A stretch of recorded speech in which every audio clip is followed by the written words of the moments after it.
I was not expecting to make a video on Sonic Racing Crossworlds so soon, since I usually like to wait until the games come out to really form my opinion. But this morning I woke up to the pleasant surprise of review scores for the game coming out, and honestly I had completely forgotten that review scores even existed. Like, that wasn't even a thing in my mind. I was just like, hey, we're gonna get the game and we're gonna play it. The demo had actually come out yesterday, I believe, and I downloaded it in the morning.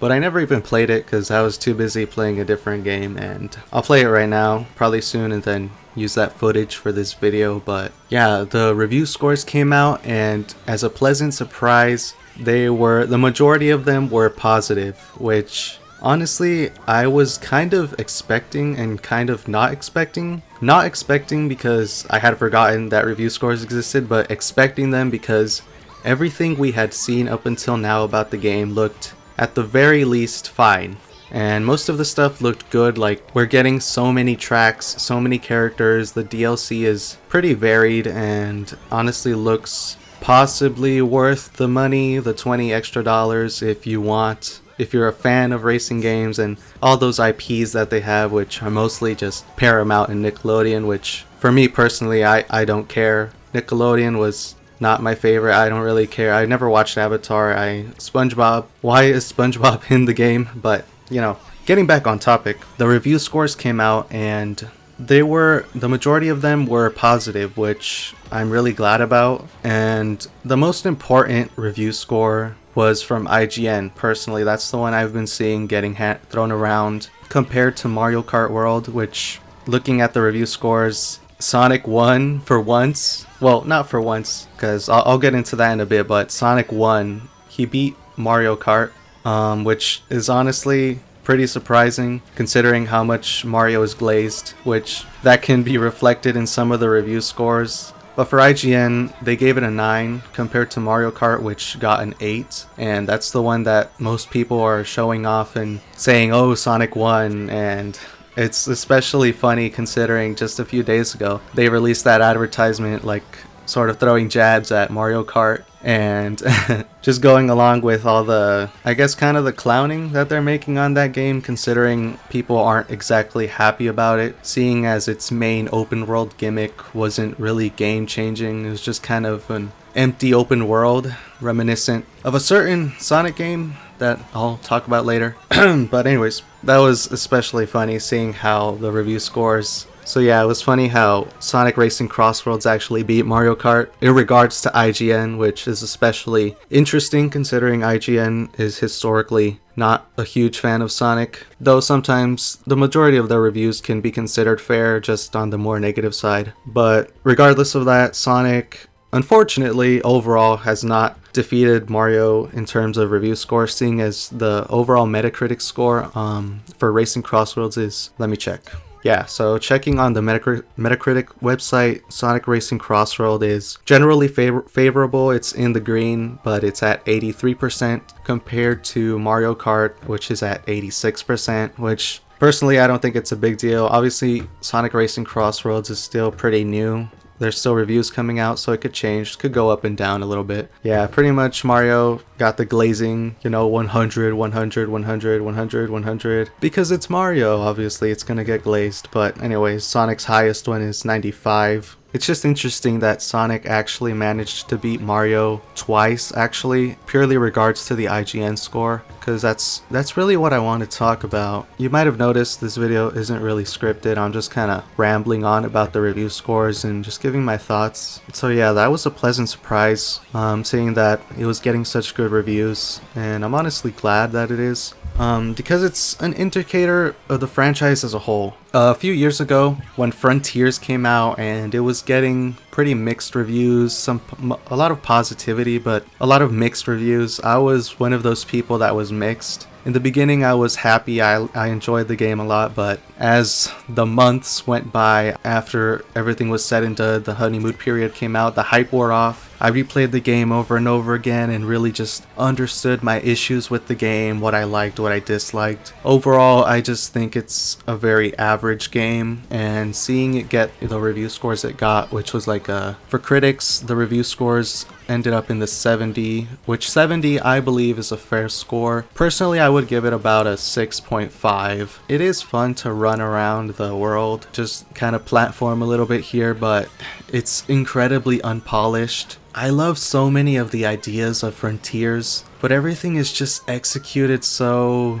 mediocrely that it's just frustratingly average. Like, I really love so much about that game. Conceptually, if they just did it better, if I could just choose one thing to be better, it would definitely be the level design, because that's the one thing that really just stops me from saying this is a good game, this is a great game, because a lot of the level design is just so automated, so basic, so mind-numbing. Like, it just feels like you're running around and then the game takes control for like 10 seconds. Okay, you run around a little bit more, the game takes control for 15 seconds. And a lot of people will disagree with me on that because it's open world, how can it be automated? But that's a discussion for another time. But getting back on track, the positivity regarding Frontiers, while I disagreed with a lot of it, and I was kind of a rabid hater at the time, not really a hater, I had my reasons, and I would always give my reasons and explain things very clearly, even if people didn't like it and they got mad at me and they said I hated Sonic. And that I was a fake fan, or whatever, that doesn't matter anymore. See, the thing that worried me with Frontiers was seeing how many people were so happy with it. Like, even on Metacritic, looking at the user reviews on 8.1, like, really? Frontiers on 8.1? Like, I just don't agree with that. But you know, seeing people enjoy it, seeing the success it brought the series, despite me not liking it that much, I'm glad it did what it did. I'm glad it was successful because it leads to the next phase of the series. Yeah, post Superstars, starting with Shadow Generations, that's when things really took a turn, in my opinion. That's when we started getting out of the mediocre range, seeing as we had been in like the bad range with Forces, which in my opinion is also just mediocre. It's a little bit worse than Frontiers just because it has less content, but in terms of like gameplay, I think they're very similar. Frontiers just has the whole open world to facilitate that automated level design and make it feel like you have more control than you really do. Shadow Gens was a bit worrying in the very beginning when we first saw level design.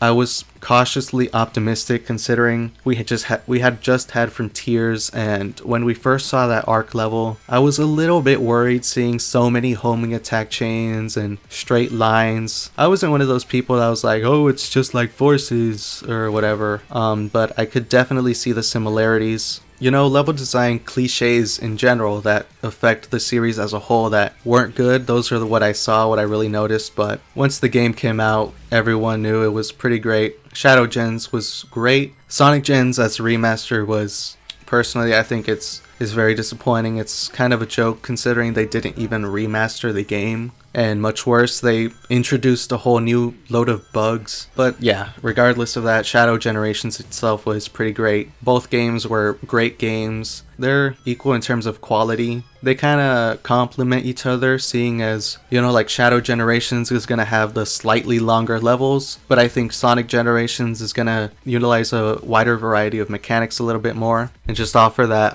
extra sense of speed that Shadow Generations doesn't, but Shadow Generations has better bosses. You know, just stuff like that. I think they're both very equal in terms of quality, and they're both great games, regardless of the poor porting for Sonic Generations. The biggest thing with Sonic X Shadow Generations was really seeing those high review scores, but the most important review again was the IGN review. I think that one was the most surprising. Like, I think everyone was surprised that it got a 9 out of 10. Personally, I don't think it deserves a 9 out of 10, because going off of Sonic Generations, the remaster so-called, if that score were to apply only to Shadow Generations, again, I would say it does not deserve a 9 out of 10. I don't think it's amazing. I don't think it's like a masterpiece. It's a great game, but it's not a 9 out of 10. I think an 8 out of 10 would have been a much more fair score, a much more accurate score for that, seeing as it's It's this little spin-off game. It's a great spin-off game, but it's just a smaller spin-off game. It tells a small story. It doesn't have that many levels. It has a few. But yeah, I think that was the most surprising thing. But that leads into my next point.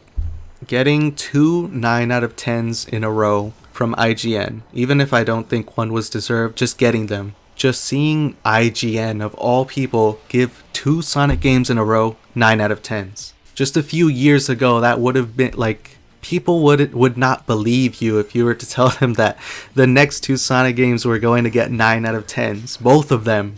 The thing that tells me is that it's not a fluke. Shadow Gens was not this one exception. Sonic games are not going to be 7 out of 10s anymore. They're stepping their game up, and, gaming outlets, for whatever they're worth, are finally recognizing that, and fans such as myself are also recognizing that. I was not happy with Frontiers, but starting with Shadow Gens, personally, I'm pretty optimistic with how the series is going, because they're actually, putting in quality. They're putting in effort and making quality products for the most part. And Racing Crossworlds is another example of that. And getting 2 9 out of 10s just shows that the fruits of their labor are being evident, and it spells something good for the franchise, something good for the future. And a lot of people, after seeing these good reviews, they're like, oh yeah, we won, oh yeah, Sonic's back. And I kind of want to be in that group too, because today the full Sonic Racing song, they released that on YouTube, and I was kind of listening to it, and I was kind of rolling my eyes at the lyrics, of course, but I was just listening to that song, and I was just kind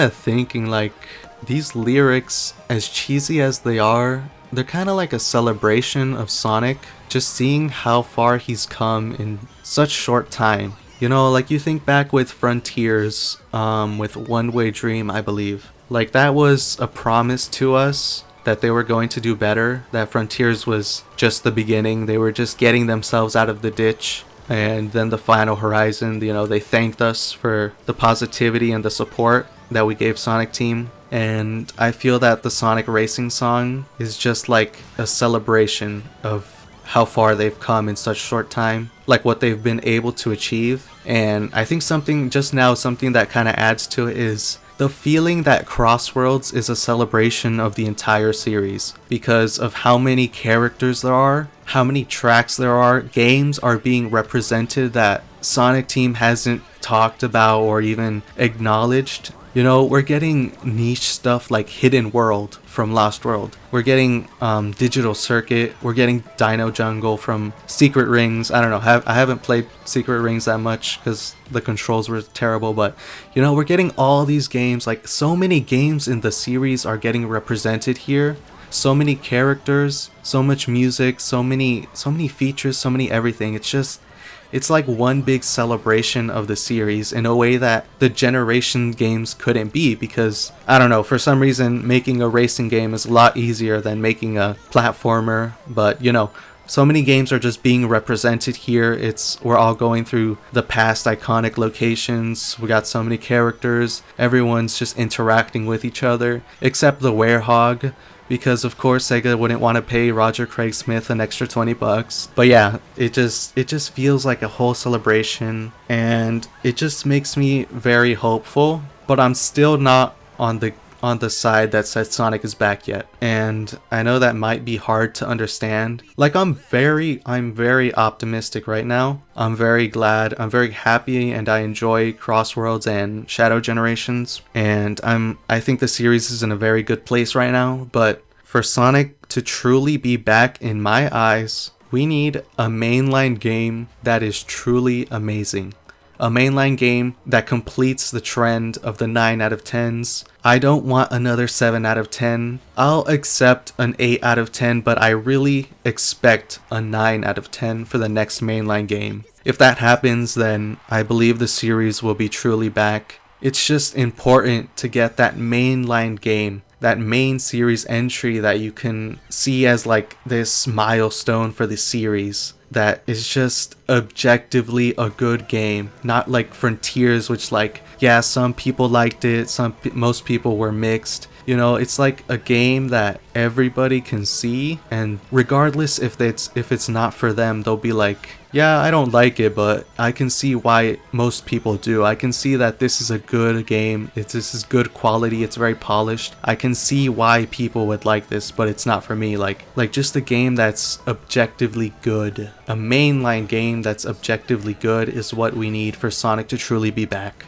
But yeah, those are just some thoughts I have. I am very optimistic. You know, prior to Crossroads, I was cautiously optimistic because, you know, Shadow Generations was directed by a different director, not Moryo Kishimoto, who is directing the mainline series. But, you know, I still thought it was a step in the right direction. It was a good sign. But now with Crossroads, I just think things are looking better than ever. I'm very optimistic for the next game. I don't think Shadow Gens was a fluke. I don't think Crossroads was a fluke. Both of them getting 9 out of 10s and positive review scores. Just getting better with each game. I just think it's not a fluke. The next game has to and will be amazing, in my opinion. Hopefully this does not age terribly, but that's just what I hope. The next game needs to be a 9 out of 10. It needs to be amazing for Sonic to truly be back. And honestly, I have very little doubt in my mind that that's going to be the case. Especially going off the Final Horizon, which personally I thought was great because the level design was really good. It was really challenging, it just let go of your hand completely and let you play the game. It was, yeah, whatever. Well, I'll get to that when I make my video, but yeah, those are just some of my thoughts. I was not expecting to make this video. This is unscripted, so I just kind of rambled a lot. But yeah, I just felt that's something that I kind of felt just needed to be said, that personally Sonic is not back until we get that amazing mainline game, which I think is just a matter of time until that happens. Hopefully we get the teaser later this year at some Game Awards or whatever. And I bought a PS5 and I'm really excited to play Sonic Racing Crossroads on that at some point, and I'm really excited to get the next mainline game, like Frontiers 2, whatever it's called. That's the main reason I bought the PS5. So far I'm just playing older games, but I'm really excited. I'm not gonna play Crossroads just yet because I just don't care about racing games, to be honest. Like even with the demo or the open network test, I played that for the whole time that it was open, and by the time it ended I was a little bit burnt out. I was a little bit bored already. Like I'm sure with more tracks and more characters I'll be more invested for a longer time, but just in general I don't really care about racing games. So yeah, I'll buy it at some point, but for now I'll just freeload off the demo. But yeah, that's pretty much all I wanted to say. Just a little kind of rambling discussion video because summer is over. I'm gonna be heading back to university in a few days, and I wanted to upload videos this summer, you know, spend my time working on that, but coulda, shoulda, woulda, I didn't. So I'll be trying to get my Homing Attack is Ruining Sonic gameplay video out soon. It's about 40% finished. Just purely laziness, just purely procrastination, the reason I haven't released that sooner, but you know, I'm always trying to get better on that, even though I never do. But yeah, see you guys.